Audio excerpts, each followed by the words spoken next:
So 2026ல பார்த்தீங்கன்னா ஒரு Korean documentary மூவியாக எடுக்கப்பட்ட பிடிஎஸ் தி ரிட்டன் அப்படின்ற மூவியை இப்போ நெட்ஃப்ளிக்ஸில் தமிழ் டப்பிங்கோட ஸ்ட்ரீம் பண்ணியிருக்காங்க. இந்த படத்தோட ரிவ்யூ பற்றி தான் இந்த வீடியோவில் நம்ம பார்க்க போகிறோம். ஸோ வாங்க வீடியோக்குள்ள சீக்கிரமா போயிடலாம். சரி, கதை அப்படின்னு பார்க்கும்போது பிடிஎஸ் அதாவது ஒரு 7 பேர் சேர்ந்த பேண்ட் வந்து என்டர்டைன்மெண்ட்ல வேர்ல்டு ஃபுல்லாமே ஒரு ஹை லெவலில் இருந்திருப்பாங்க அப்படின்னே சொல்லலாம். ஸோ இந்த மாதிரியான ஒரு பொசிஷனுக்கு வரதுக்கு முன்னாடி இவங்களோட லைஃப்ல ஸ்டார்டிங்லேருந்து எண்டு வரைக்குமே எந்தமான ஒரு ஸ்ட்ரகிள்ஸை ஃபேஸ் பண்ணுறாங்க அப்படின்றத இந்த டாக்குமெண்ட்ரியில் பார்த்தீங்கன்னா ஒன் பை ஒன்னா எடுத்து சொல்லியிருக்காங்க.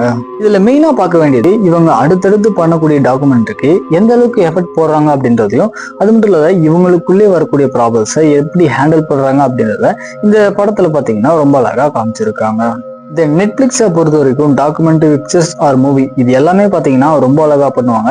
ஸோ இதுவுமே பார்த்தீங்கன்னா அதுக்கேற்ற மாதிரி தரமா வந்திருக்கு. தென் அடுத்து நீங்கள் ஒரு பிடிஎஸ் ஃபேனாக இருந்தீங்க அப்படின்னா இந்த படம் வந்து கண்டிப்பாக ஒர்க் அவுட் ஆகும்.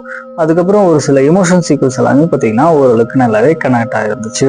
தமிழ் டப்பிங்குமே வந்து நல்லாவே பண்ணியிருக்காங்க. ஓவராலாக பார்த்தீங்க அப்படின்னா கண்டிப்பாக ஒன் டைம் ட்ரை பண்ணி பார்க்க வேண்டிய ஒரு நல்ல டாக்குமெண்ட்ரி படமாக தான் வந்திருக்கு. ட்ரை பண்ணி பாருங்க. ஸோ ஃபைனலாக நம்ம மூவ்ஸ் அதுக்கப்புறம் வெப்சைட்ஸோட அப்டேட் தெரிஞ்சுக்கணும் அப்படின்னா மறக்காம நமக்காக முடிச்சாங்களா சப்ஸ்கிரைப் பண்ணி